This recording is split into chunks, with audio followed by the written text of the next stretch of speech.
Bonsoir, très heureux de vous retrouver pour cette émission ELM en question. Et bien sûr, vous savez, maintenant c'est un nouveau format, nous retrouvons le jeudi soir. Et on est très heureux de vous avoir avec nous pour ce temps-là, ainsi que notre prédicateur de dimanche dernier, mais qui est aussi notre invité ce soir, c'est Daniel Potier. Bonsoir Sam.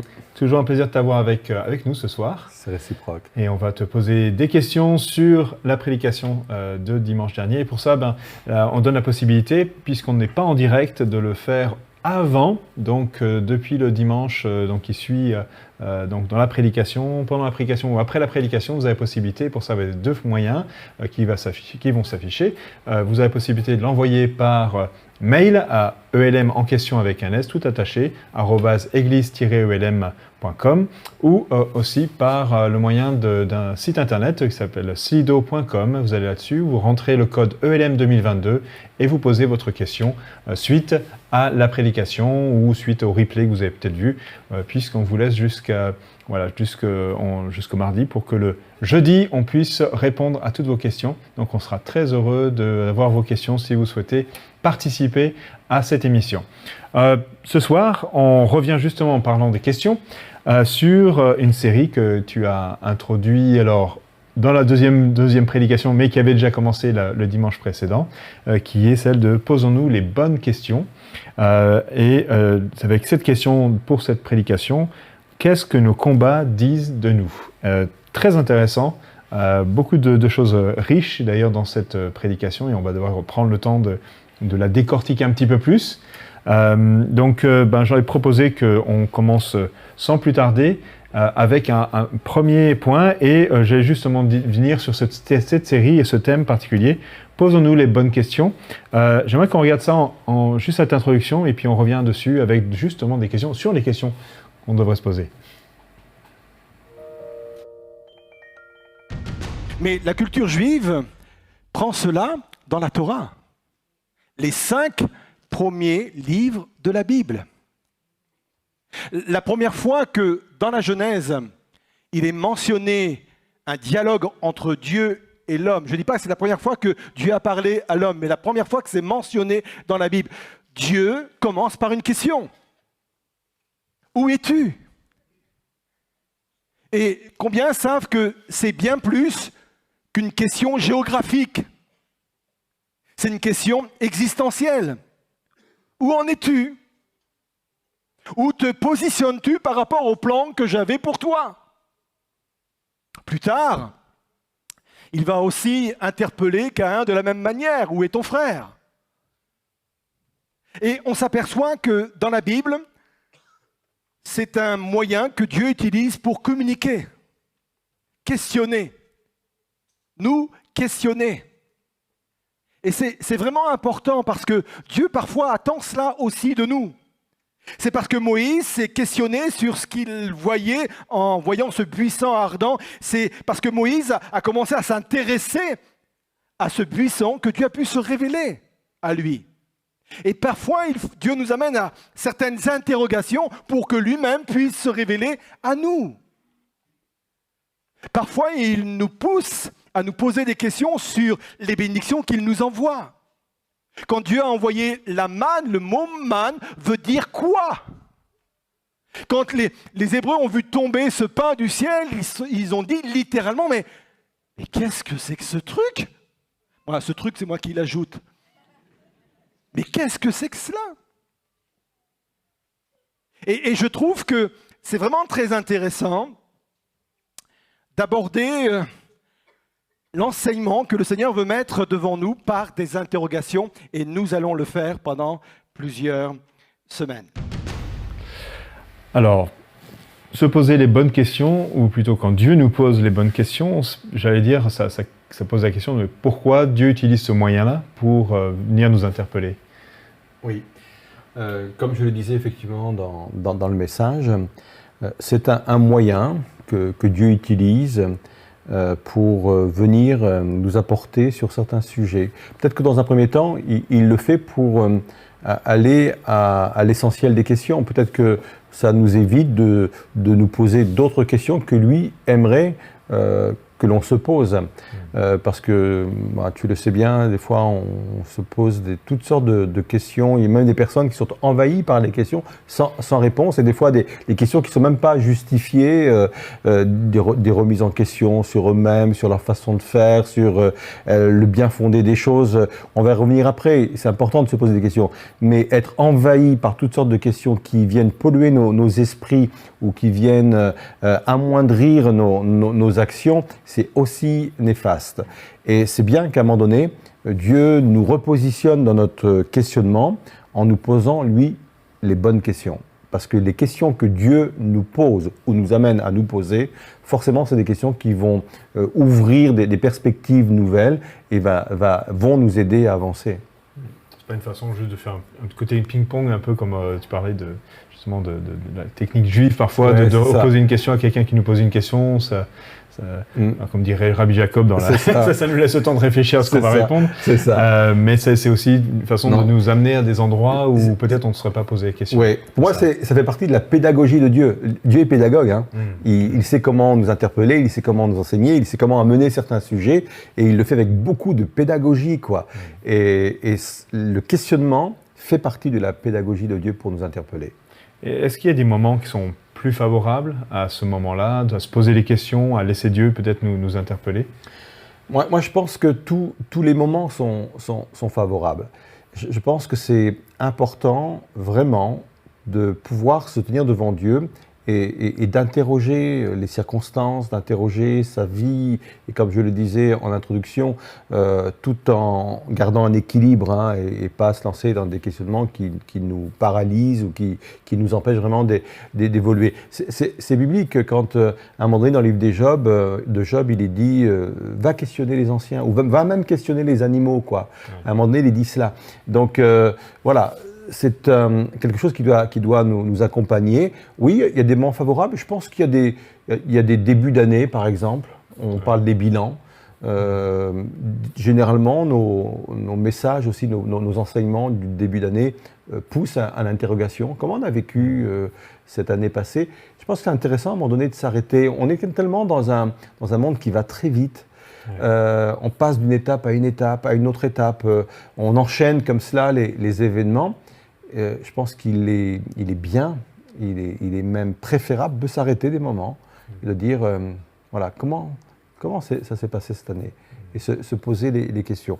Et puis peut-être aussi, il y a des moments où on sent que là, on vit des choses qui ne sont pas tout à fait normales, et que il faut peut-être se poser les questions aussi, les bonnes questions.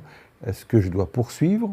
Si je poursuis, comment je dois le faire? Bref, toutes ces questions qui nous amènent à analyser les situations et aller plus loin. Et puis, il y a un autre domaine aussi qui me paraît important quand Dieu nous interroge, et je crois qu'on le vit aussi dans nos entretiens pastoraux.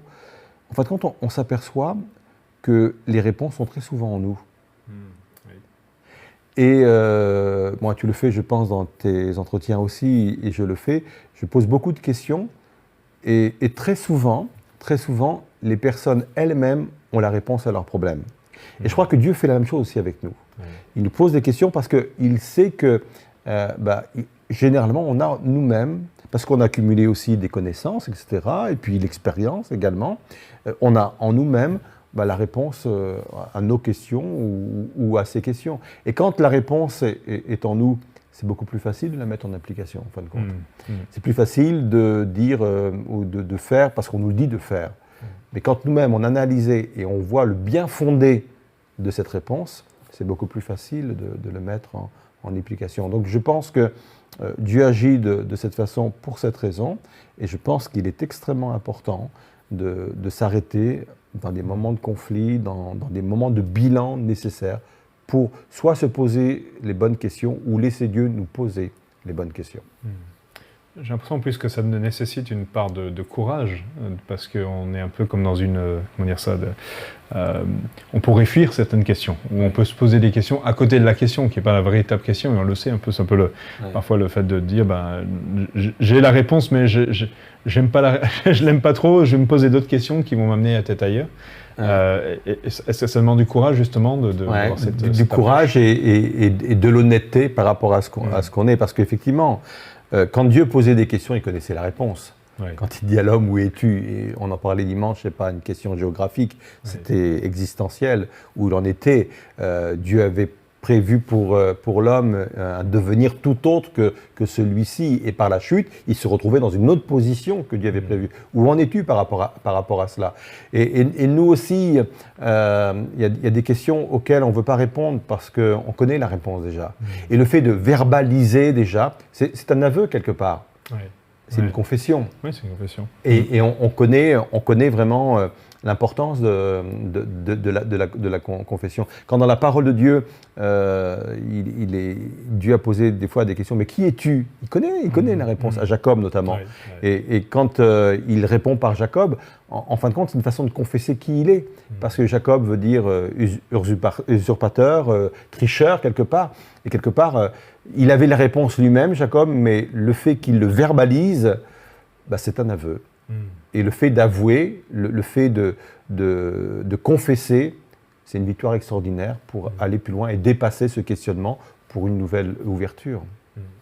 Donc ce dimanche, tu nous as amené justement à nous poser une question, ou du moins une question qui révèle quelque chose vis-à-vis de nous, et c'était lié au combat, aux luttes. Alors c'est pas non plus une question facile, puisque en général les luttes et les combats, on a plutôt tendance à vouloir les voir arriver à la fin, et puis ne pas les reproduire ou ne pas les avoir. Donc on va justement s'arrêter pendant quelques instants. Tu nous as donné trois axes de réponse, qu'est-ce qui révèle en nous. La première, c'est celle concernant ils me disent quelque chose sur mes faiblesses intérieures. Je propose qu'on regarde cet extrait maintenant vidéo de la prédication, et puis on revient avec quelques questions tout de suite.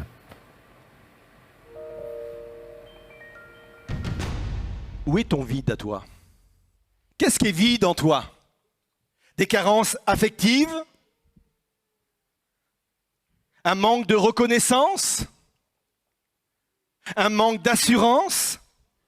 C'est vraiment important pour nous d'identifier nos faiblesses, d'identifier nos carences, d'identifier nos vides intérieurs, afin de les amener à Dieu avant que le diable nous les amène sous forme de tentation. Vous me suivez?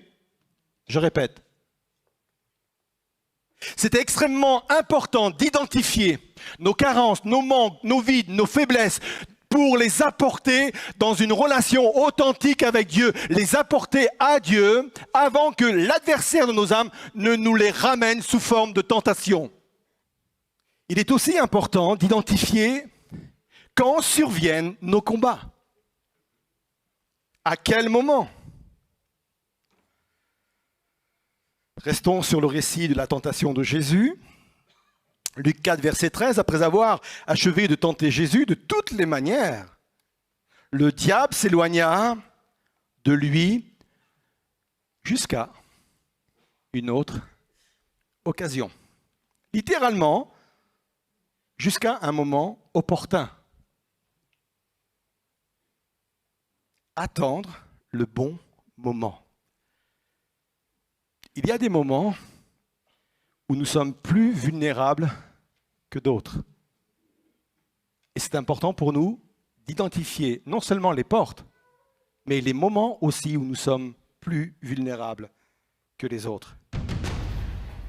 Alors tu nous parles d'identifier les portes. J'ai envie de poser ma première question. Comment les identifier, ces portes de vulnérabilité, ces espaces qui nous rendent faibles? Oui.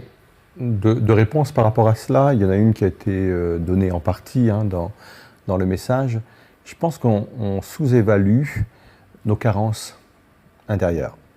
D'une façon très concrète, le diable est allé chercher la carence alimentaire de Jésus, et c'était pour lui un moyen de l'attaquer sur ce plan-là.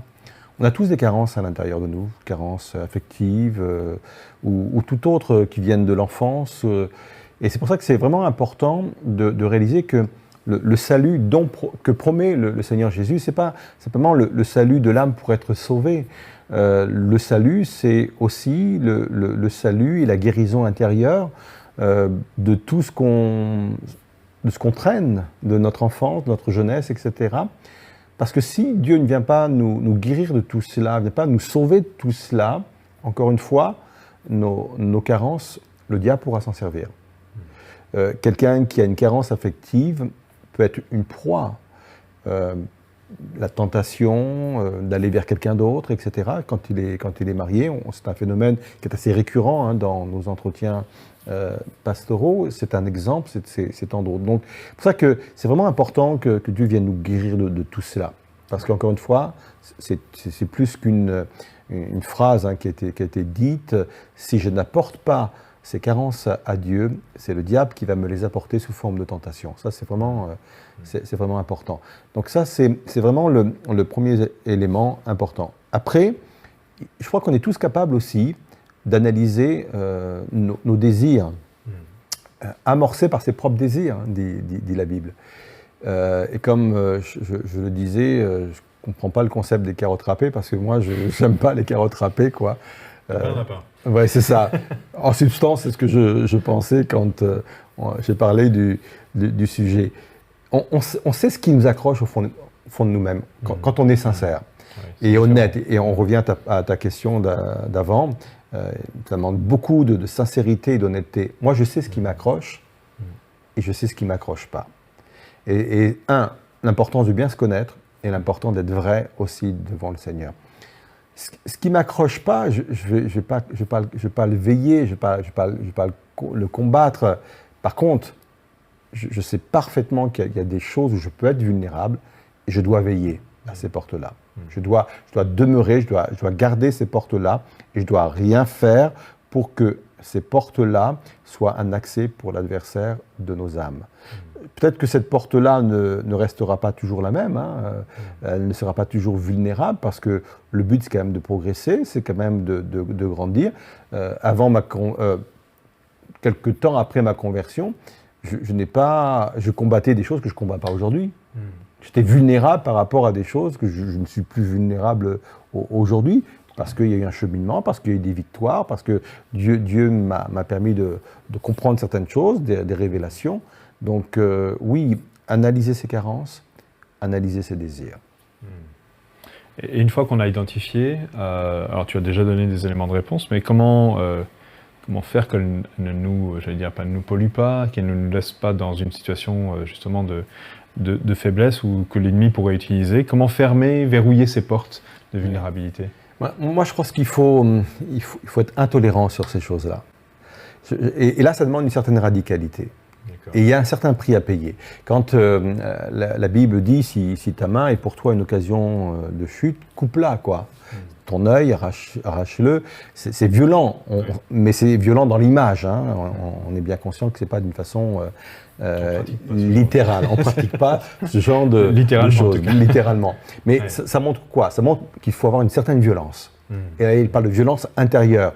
C'est qu'à un moment donné, il faut s'arracher. À un moment donné, il faut avoir en soi cette volonté de dire « Non, là, je ne veux pas céder ». Et Dieu fait appel à cette volonté-là.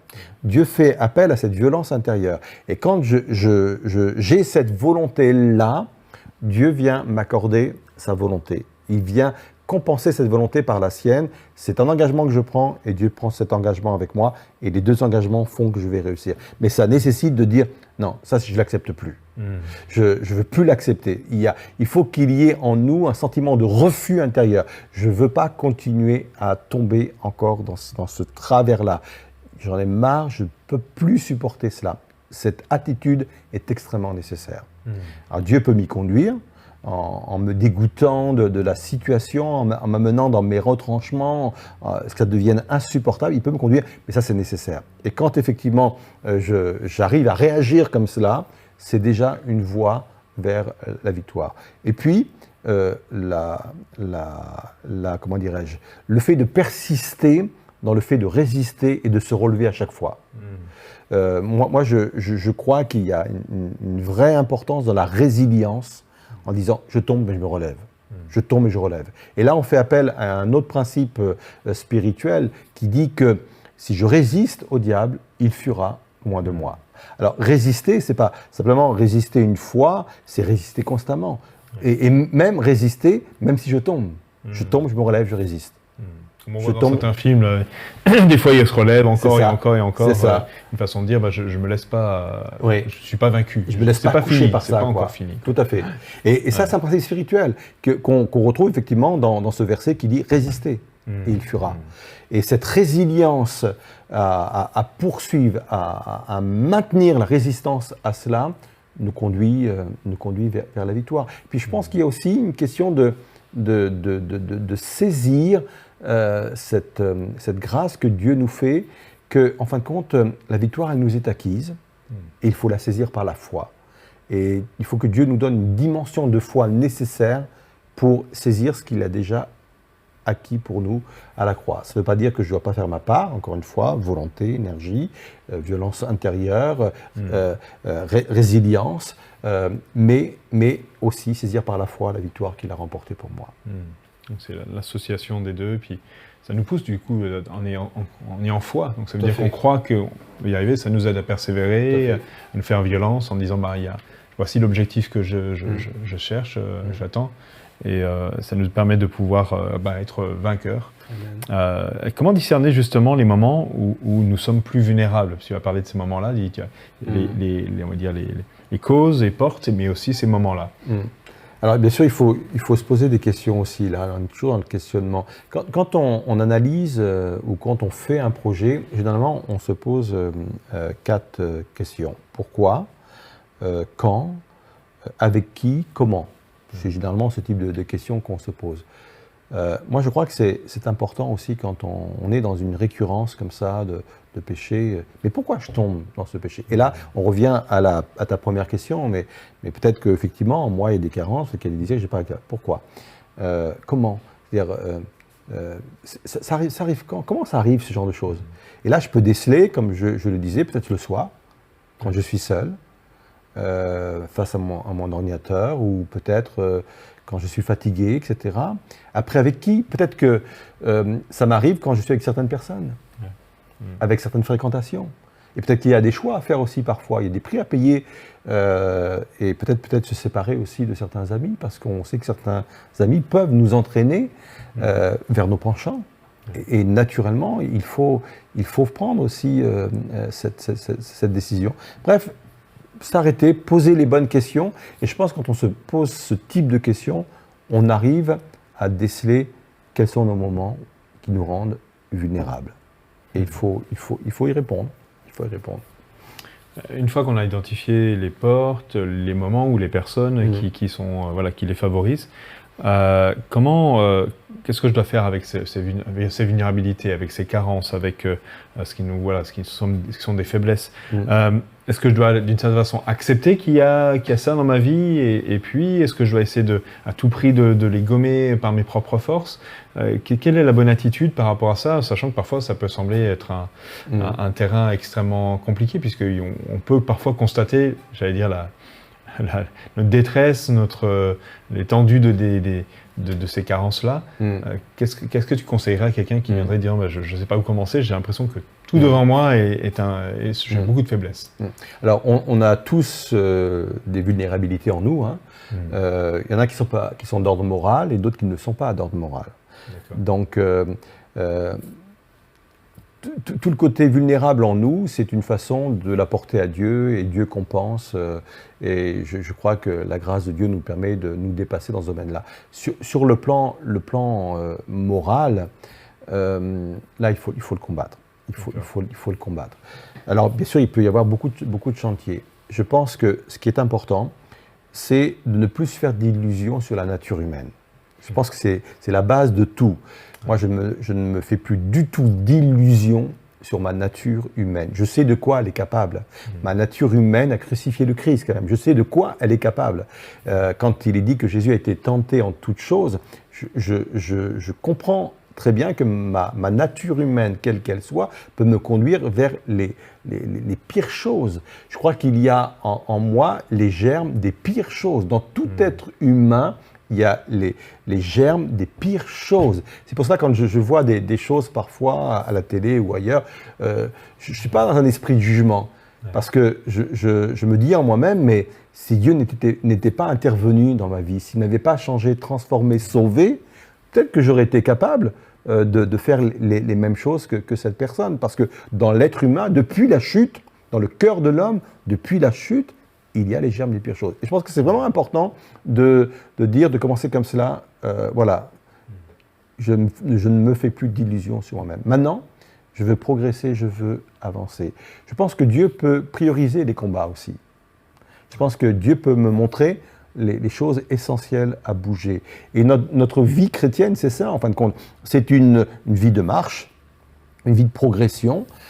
Comme je le disais, il y a des choses dans lesquelles je tombais au début de ma conversion, dans lesquelles je ne tombe pas. Et c'est ça qui est intéressant, parce que Dieu nous fait évoluer dans la vie. Il ne nous demande pas d'être parfait du jour au lendemain.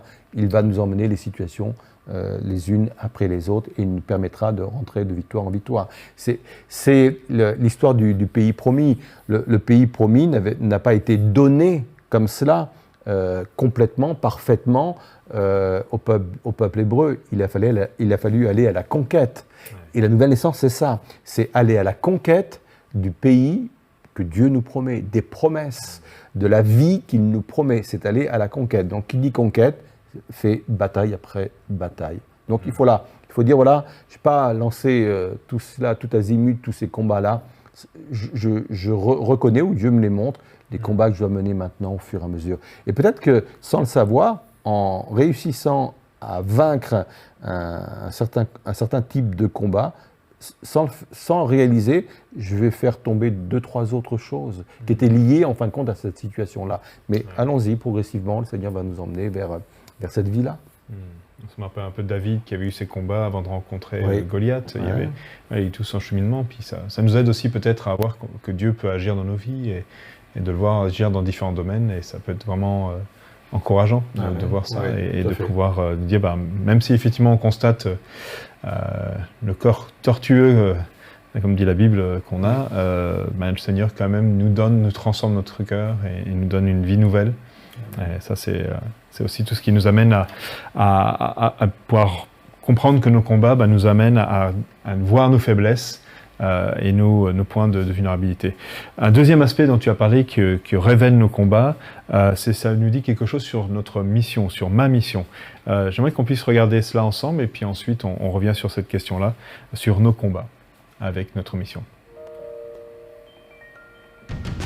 L'adversaire de nos âmes ne déclenche pas une tempête pour quelqu'un qui ne le menace pas.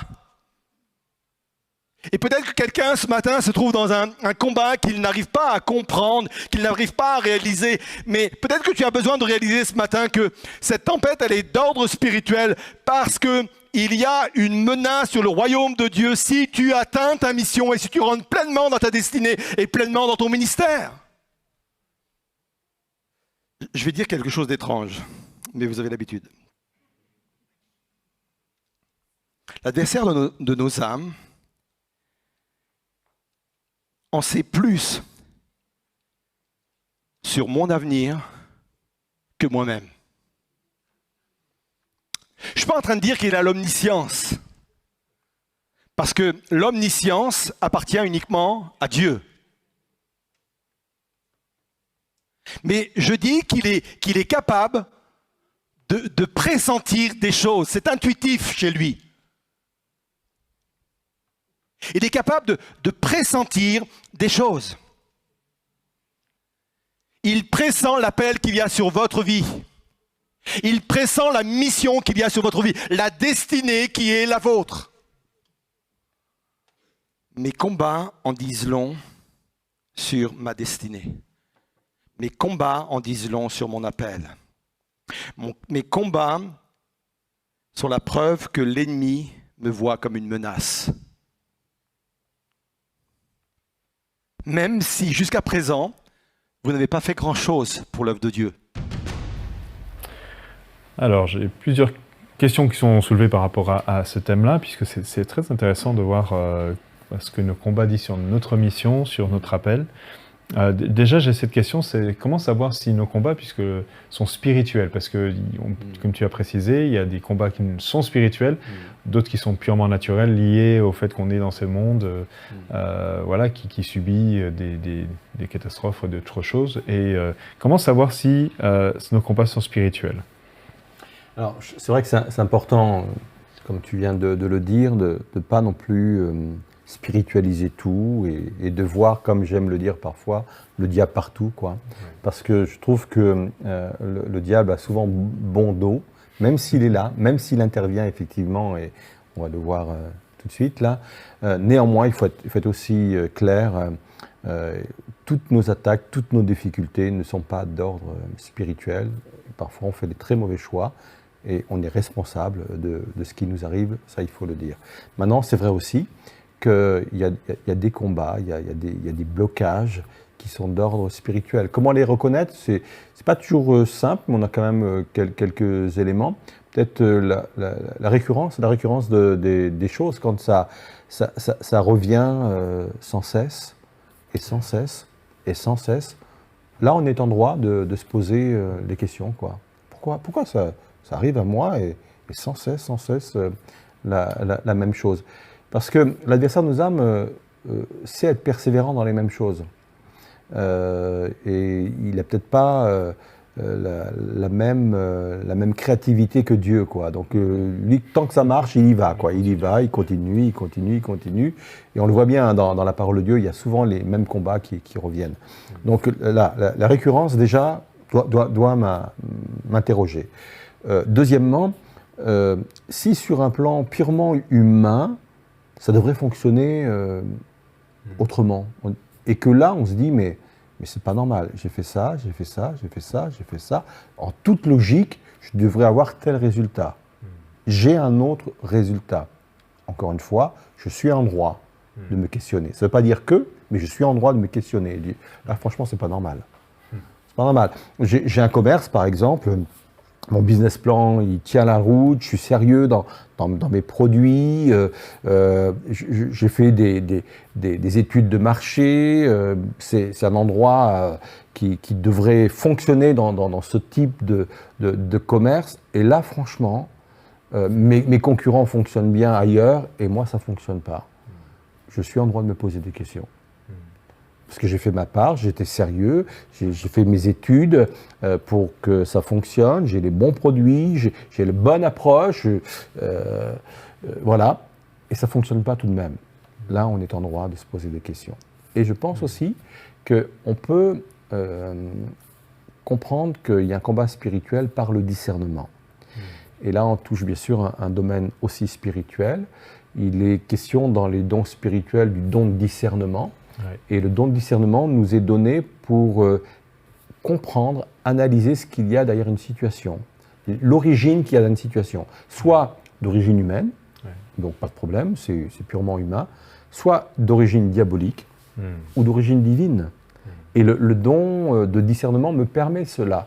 Et moi, j'encourage chaque croyant, parce que c'est quelque chose qui peut nous être donné, soit d'une façon ponctuelle ou permanente, mais j'encourage chaque chrétien vraiment à recevoir ce discernement-là pour comprendre vraiment l'origine de la situation. Voilà. Sans doute qu'il y a d'autres moyens, mais je pense que ces trois moyens déjà nous aident à faire le tri un peu dans tout ce qui nous arrive. Parfois, ça peut être utile d'avoir quelqu'un d'autre qui nous aide oui. à discerner. Un regard extérieur. Un regard extérieur, oui. Qui dit, mais c'est quand même étrange que vous vivez. Ouais, des fois, quand on est dedans, on se dit, bon, ça fait partie de la vie, où j'ai toujours connu ça, donc ouais. Il y a une certaine, comment dire ça, une habitude qui s'est créée, un sentiment que voilà, c'est lié à ma vie. Et parfois, certains disent, voilà, j'ai l'impression d'être maudit. Ouais, d'être né sous mauvaise étoile. C'est ça, exactement, tout ce qui va avec. Et parfois, c'est bien d'avoir un regard extérieur. Ouais. Et souvent aussi, j'ai remarqué dans la prière, on ressent quand même, il y a des moments où on se dit, mais c'est lourd, il y a comme une atmosphère spirituelle lourde. Également. Et effectivement, ça nous aide. Est-ce que, je dirais, une fois qu'on a identifié ces tempêtes, ces combats, tu as parlé du fait que Jésus avait menacé les éléments, et c'est d'ailleurs un élément qui te faisait dire que c'était spirituel. Est-ce que ça veut dire que nous, dans nos propres tempêtes, nous devrions aussi utiliser de menacer les éléments spirituels, enfin du coup les êtres spirituels, les autorités spirituelles qui sont derrière? J'emploie une autre expression, je pense que nous avons le devoir de prendre autorité sur les situations. Prendre autorité, ça veut dire quoi concrètement? Parce que ce n'est pas des incantations, etc. Prendre autorité, c'est de de proclamer quelle est notre position en Christ, quoi. Nous sommes assis, dit l'Écriture, dans les lieux célestes avec Christ. Christ règne, il est assis sur le trône. Bien sûr, c'est une image, mais c'est une position spirituelle. On est assis avec Christ dans les lieux célestes. On est assis à ses côtés. Donc, je prends autorité dans ce sens où je sais qui je suis. Je sais ce que Dieu m'a promis. Je sais avec qui je suis. Je sais les victoires que Dieu a remportées à la croix. On sait que le diable est un être vaincu. On sait que Dieu lui met des limites. Et rappeler tout cela, et confesser cela, et proclamer cela, fait que nous prenons autorité sur cette situation. L'inverse, c'est de subir. L'inverse, c'est de dire, bah, ça arrive à moi et je ne sais pas pourquoi, c'est injuste. Et on peut faire son Calimero longtemps comme cela.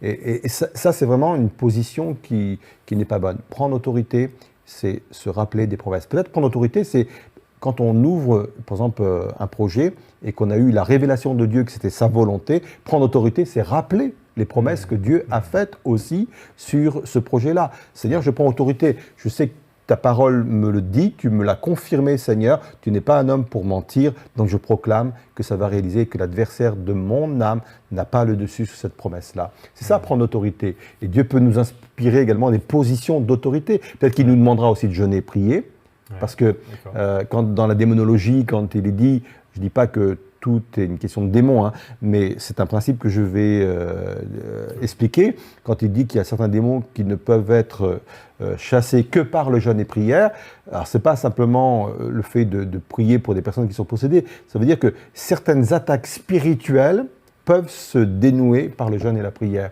C'est beaucoup plus large que ça. Donc ça aussi, prendre autorité. Parfois, Dieu va nous inspirer cette position-là. Ouais, puis ça me rappelle ce texte que tu faisais référence tout à l'heure, de se soumettre à Dieu et de résister au diable. Et il fuit loin de nous, mais effectivement, c'est cette soumission à Dieu, de dire, bah voilà, j'appartiens à Dieu, je suis. C'est pas moi, Samuel, qui vient devant toi, c'est Christ qui est en moi, qui est là, et de tout ce que Christ a accompli, c'est ma position, comme tu le dis. Ça, c'est vrai que c'est important de nous rappeler ça, que nous avons une autorité spirituelle. Tu as parlé du fait que que l'ennemi vient nous attaquer parce qu'il est conscient, parfois plus que nous, bien souvent, plus souvent d'ailleurs que nous, de notre mission, de notre appel, de ce que Dieu nous appelle. Et tu as parlé notamment du peuple d'Israël qui avait été attaqué lorsqu'il était en Égypte, et qui voyait vraiment le peuple comme étant une menace, et notamment les enfants. Alors, je sais que parfois il arrive pour certaines personnes de dire comment je peux protéger d'une certaine façon mes enfants, ou quand je constate que quelqu'un a peut-être un appel, mais comment je peux prier pour eux? Qu'est-ce qui serait conseillé? Qu'est-ce que tu conseillerais? Oui. Alors, deux choses. La première, quand je parlais effectivement de cet exemple du peuple hébreu, et que je parlais des enfants, je parlais pas forcément d'une façon littérale, mais c'est très intéressant de revenir quand même sur nos enfants, mais le fait que même si je viens de naître spirituellement, donc je suis un bébé spirituel, et que j'ai encore rien fait, Dieu peut déceler effectivement qu'il y a un potentiel extraordinaire en moi. Ça, c'était le côté spirituel. Mais sur le côté d'enfant naturel physique, c'est aussi vrai. Quand la maman de Moïse l'a regardé, on connaît ce texte où il est dit qu'elle le trouva beau. Et on sait que ce n'est pas une beauté physique, même s'il devait être beau, parce qu'il y a d'autres textes aussi qui nous le disent. Mais ça voulait dire qu'en regardant son fils, elle était capable de percevoir que cet enfant-là allait avoir une destinée extraordinaire.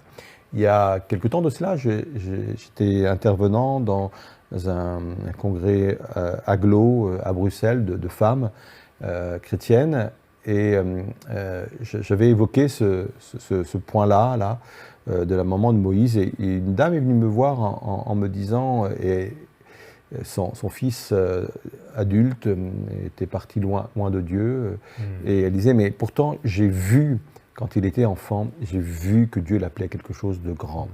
Et je pense que les mamans, peut-être les papas, mais peut-être mieux, parce que c'est pas la même sensibilité, les mamans sont peut-être plus à même en regardant leurs enfants, de voir la destinée que Dieu a mise sur leurs enfants. Et je pense qu'il ne faut rien lâcher, dans ce sens de dire je le vis comme une promesse, Seigneur. Après, bien sûr, plus tard, les enfants ont aussi leurs responsabilités, leurs choix, etc. Mais le fait que les parents amènent chaque jour leurs enfants à Dieu, pour moi, c'est essentiel. C'est pas d'être égoïste, c'est pas de dire je pense qu'à moi, à ma famille.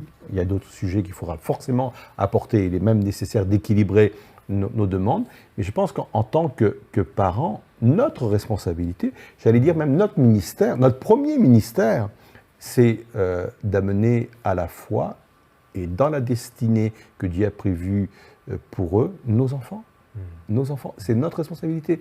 Et chaque jour, les emmener au Seigneur, chaque jour, les emmener au Seigneur, pour moi, c'est une clé extrêmement importante. Et c'est un moyen de les garder et de les protéger, de les amener jusqu'au bout, d'être équilibré dans notre façon de les éduquer, y compris sur le plan spirituel. Et Dieu va nous donner la sagesse pour cela, mais ça commence comme cela. Et s'ils sont en danger, eh bien, gardez cet espoir en disant « je crois qu'il y a un appel sur mon enfant ».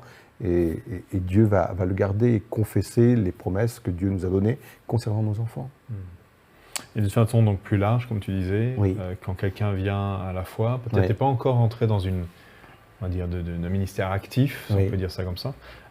Et il y a parfois ces combats, un peu comme Jésus a eu ce temps de tentation, alors qu'il était au tout début de ce ministère. Il était vraiment, il n'était encore rien accompli de vraiment significatif. Son nom n'était pas encore connu. Donc c'est vrai qu'il y a toujours cette bataille, c'est ça qui peut avoir lieu. Et je sais que pour certains, ça les déstabilise parce qu'ils disent Seigneur, j'étais bien, tranquille, et puis je veux te servir, je suis prêt, disponible pour ce que tu veux faire. Mais avant ça, je vois toutes ces choses-là qui se marient. Et c'est pour ça que le conseil qu'on peut donner à quelqu'un qui vient de s'engager avec le Seigneur, c'est de ne pas rester seul. Et c'est pour ça qu'on encourage à rejoindre une communauté ou un groupe d'amis. Et dans l'Église, on fait tout pour que des jeunes convertis se réunissent avec d'autres, etc. Parce que quand on est seul, sur le plan spirituel, on est plus vulnérable tout de même.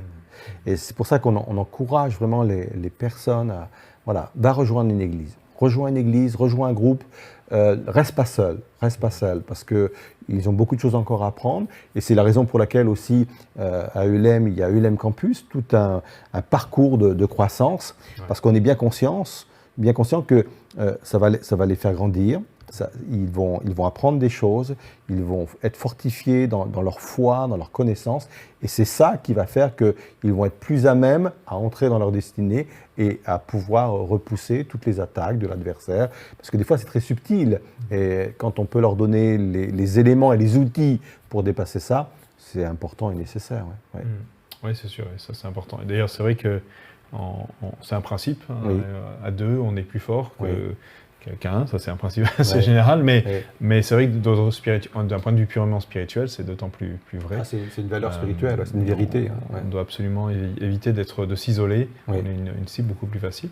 Et puis, effectivement, ça nous aide à faire face et puis à comprendre que nos combats ne sont pas juste, ne nous découragent pas du coup. Qu'est-ce que ça change de savoir ça d'ailleurs, que nos combats nous montrent qu'on a une mission, qu'on a un appel.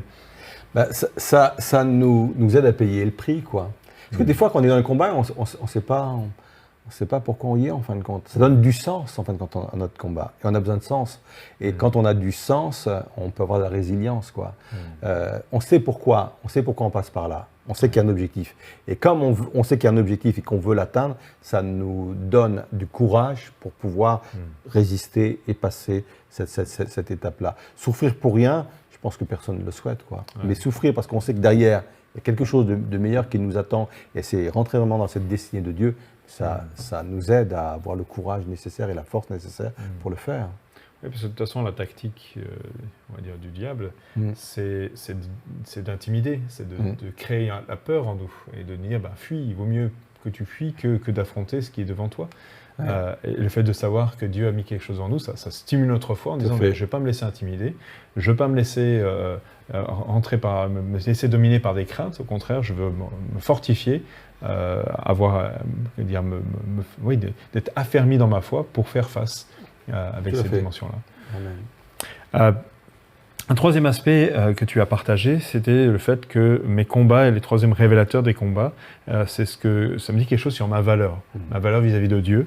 Et j'aimerais qu'on puisse finir cette émission avec ce dernier aspect que tu as abordé sur la valeur. On regarde ça maintenant en vidéo.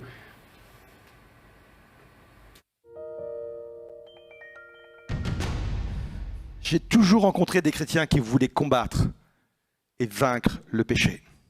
Parfois ils gagnaient, parfois ils perdaient. Et on les encourageait toujours à se relever, à demander pardon, à se réconcilier à nouveau avec Dieu, de se relever et d'avancer tout à nouveau. Bien sûr, dans la mesure où on comprend que la grâce ne nous est pas donnée, pour ou comme prétexte à pécher. Mais la grâce nous est donnée justement pour vaincre le péché. C'est toute la différence. Je ne peux pas abuser de la grâce pour dire c'est pas grave, je vais faire, puis je vais revenir à Dieu, je vais demander pardon, je vais faire une prière, puis ça va bien se passer. Mais la grâce m'est donnée pour vaincre le péché. Alors maintenant, pourquoi est-il très important de comprendre cela ? Tant que je vais comprendre que le regard de Dieu ne change pas sur ma vie, que le regard de Dieu est toujours un regard de faveur, un regard de Père, un regard qui m'aime et qui souffre avec moi, ça restera une force de transformation extraordinaire. Prenez cela comme une clé. Elle est appuyée par Romains 2, verset 4. J'aime beaucoup ce verset. On l'a utilisé parfois pour d'autres raisons, mais la raison majeure est la suivante. Ou bien méprises-tu la grande bonté de Dieu, sa patience et sa générosité? La seconde partie est plus importante. Ne sais-tu pas que la bonté de Dieu doit t'amener à changer de comportement? Qu'est-ce que ça veut dire? Quelqu'un qui perd l'image que Dieu a de lui, il n'arrivera jamais à vaincre le péché. Quelqu'un qui a honte de son état, quelqu'un qui est dans la culpabilité, quelqu'un qui pense qu'il n'a plus de valeur devant Dieu, il est plus important devant Dieu, quelqu'un qui est là parce qu'il est en train de se démêler avec des combats, des luttes, des passions, des tentations qu'il n'arrive pas à vaincre. Quelqu'un qui est dans cet état-là ne pourra jamais vaincre, changer, être transformé, vaincre sa passion. Par contre, s'il reste convaincu qu'il a toujours de la valeur, qu'il est toujours important, qu'il a toujours un regard de bonté et de faveur qui repose sur lui, un regard de Dieu. La Bible dit que cela l'amène, voyez ça comme un principe, voyez ça comme une loi spirituelle, l'amène à changer de comportement. Ça, c'est une vérité extrêmement importante. Et ça nous ramène, parce que parfois on a du mal à réaliser tout ce qui se passe, et parfois on peut voir en nous-mêmes, se dire, mais Seigneur, est-ce que tu peux avoir encore un regard d'amour vis-à-vis de moi, alors que je chute et je rechute. Un internaute nous a posé cette question cette semaine, Henri, qui est revenu sur un texte qu'on lit dans Romains aussi, dans le même livre de Paul. Au chapitre 7, 19, il dit « Car je ne fais pas le bien que je veux, mais je fais le mal que je ne veux pas. » Peut-être nous, on peut facilement s'identifier à ce genre de choses, mais il s'est posé cette question. Pourquoi Paul reconnaissait-il son incapacité à faire le bien qu'il aurait voulu? Est-ce que c'était un constat? Alors, c'était dans toute une explication, une argumentation. Comment tu répondrais, toi, cette question?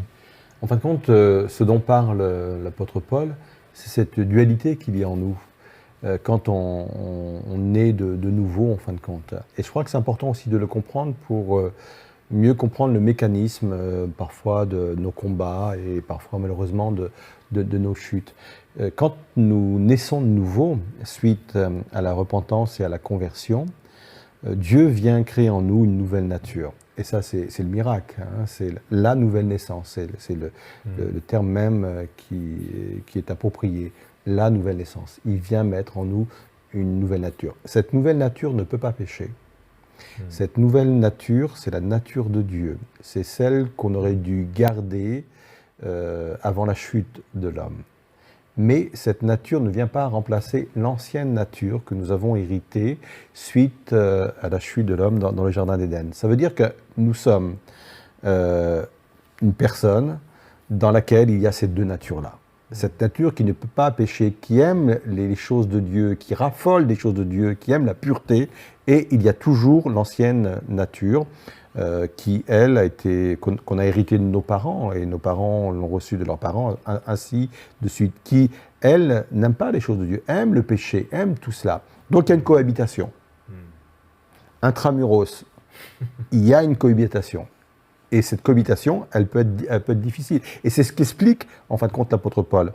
J'ai envie de faire le bien parce que ma nouvelle nature me le réclame. J'ai envie de faire le bien. Mais parfois, c'est mon ancienne nature qui l'emporte. Et je suis dans cette dualité constante, en fin de compte. Alors, est-ce que nous sommes appelés à vivre constamment de cette façon? Non. Parce que plus ma nouvelle nature va grandir, c'est des vases communicants, en fin de compte. Plus je vais la nourrir des choses de Dieu, plus je vais la nourrir par la parole de Dieu, plus je vais la nourrir par ma communion avec Dieu, plus cette nouvelle nature va grandir. Mais si j'affame, c'est ça l'expression, Ouais. mon ancienne nature, elle va s'atrophier, elle va mourir, et c'est elle qui va prendre la nouvelle nature qui va prendre le dessus. Et c'est ça, toute la dualité, elle est là. Et quand on comprend ce fonctionnement-là, quand on comprend cette chose-là, cette vérité-là, rien que le fait de le comprendre mène à passer à l'étape suivante. Et constamment à l'étape suivante. Parce que des fois, on se pose la question, on est né de nouveau, on se dit, mais pourquoi j'ai encore ces pensées-là? Pourquoi j'ai encore ces combats? Pourquoi je tombe encore dans ce travers-là? La réponse, mon ancienne nature est toujours là. Elle est toujours là. Elle est appelée à mourir, elle est appelée à diminuer, et pour cela, il faut que l'autre grandisse, l'autre grandisse, l'autre grandisse. Et c'est ça qui est important. Et la question est intéressante parce que dans le cadre de cette thématique que nous abordons, il est extrêmement important de comprendre ce fonctionnement-là. Oui, parce que du coup, ça nous aide à comprendre les combats, Oui. les luttes qu'on peut avoir en interne, et qui du coup ne remettent pas en question l'amour de Dieu à notre égard. Tout à fait. Ça, c'était vraiment ça, c'est le point central, si je peux dire. Et oui. Et qu'est-ce que ça change justement de réaliser ça dans notre vie en disant, mais finalement, Dieu, il m'aime quand même, Oui. malgré ça. Moi, je ferai le parallèle avec une famille, et je l'avais expliqué cet été, au mois de juillet, mais comme je disais, peut-être l'été, les gens n'étaient pas dans de bonnes dispositions pour forcément écouter quand ils ont suivi en ligne, etc., en vacances, etc. Quand j'ai parlé sur la certitude d'être sauvé, quoi, l'assurance de notre salut. En fin de compte, être chrétien, c'est pas être adhérent de quelque chose, c'est faire partie d'une famille. Quand je suis adhérent d'une association sportive et que je vais à une salle de sport, j'ai des règles.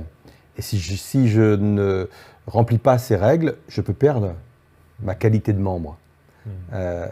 Là, devenir chrétien, c'est pas devenir membre, adhérent de quelque chose. Je deviens membre d'une famille. Et c'est totalement différent. La relation n'est pas la même. Je ne vais pas perdre ma qualité d'enfant dans une famille si je fais une bêtise. Je ne vais pas perdre ma qualité d'enfant d'une famille, même si je tombe dans des choses graves telles que la drogue, des choses comme cela. Ce qui va m'aider à m'en sortir, c'est de croire en l'amour de mes parents. Et je connais des témoignages d'enfants qui s'en sont sortis parce que les parents ne l'ont pas jugé. Au contraire, ils étaient malheureux forcément. Mais au contraire, ils lui ont dit, mais tu sais, tu seras toujours notre enfant. On t'aime énormément. Et ça a été et j'ai des témoignages comme ça, ça a été pour ces enfants-là, mais une force extraordinaire de dire, mes parents m'aiment toujours. Et d'ailleurs, si le fils prodigue est retourné vers son père, c'est parce qu'il savait que son père l'aimait et l'attendait. Et ne pas avoir cette image brouillée de notre Père, mais être toujours convaincu que sa bonté demeure, son amour demeure, mais lui donne une force extraordinaire. Moi, je retourne vers quelqu'un qui m'aime toujours, même si j'ai chuté. Ça me donne une force nécessaire d'aller vers celui dont je sais qu'il m'aime toujours, quoi. Donc le savoir est extrêmement important. C'est sa bonté, c'est son amour pour moi qui me pousse à changer, dit l'Écriture. C'est ça que ça veut dire ce texte-là. Ça veut dire qu'on a de la valeur encore pour cette Amen. personne. La valeur n'a Même pas se été... tourner. On reste, notre valeur, en fin de compte, c'est notre positionnement. Nous sommes enfants de Dieu. Et même si on tombe, on garde toujours cette identité qui est fils ou fille de Dieu. Et c'est extrêmement important dans ce combat-là. Dans cette dualité dont on parlait, c'est important de dire, ça ne va pas bouger mon identité. Je sais qui je suis toujours enfant de Dieu et je reçois de lui cet amour. Bien sûr, comme je le disais, ce n'est pas un prétexte pour pécher. Et franchement, tu sais que tu vis les mêmes choses que moi. On n'a jamais vu quelqu'un qui voulait s'améliorer dans le péché, mais toujours combattre. Ou alors c'est des tartuffes, mais on n'a que faire des tartuffes, quoi. Il faut qu'ils passent à autre chose, quoi. Ouais. Non, c'est sûr, c'est un combat. Et des fois, c'est la difficulté pour certains de ne pas lâcher prise, parce qu'à un moment ou à un autre, Dieu, finalement, il a harassé sa patience. C'est ça. Puis la culpabilité, et puis le sentiment de rejet. Ça rajoute, alors que si je comprends l'amour de Dieu avec moi, je peux venir vers lui beaucoup plus rapidement. Amen. D'ailleurs, c'est pour ça que c'est la différence peut-être entre la culpabilité qui peut être donnée par nos propres ressentis ou la conviction de péché que vient que le Saint-Esprit en nous, puisqu'il nous dit, mais certes tu as péché, mais viens auprès du Père, il t'attend, il a déjà tout fait pour que tu puisses être libéré de ce péché, pour que tu sois délivré et que tu retrouves ta position, mais tu avais déjà, mais pleinement, c'est-à-dire révélé, un peu comme le fils prodigue. Maintenant, on va te remettre de nouveaux habits, on va mettre un anneau à ton doigt, etc. Ça nous révèle l'amour du Père à notre égard. Et d'ailleurs, dimanche, tu parlais que c'est le Père qui était révélé. Oui, c'est ça. Dans le temps de louange.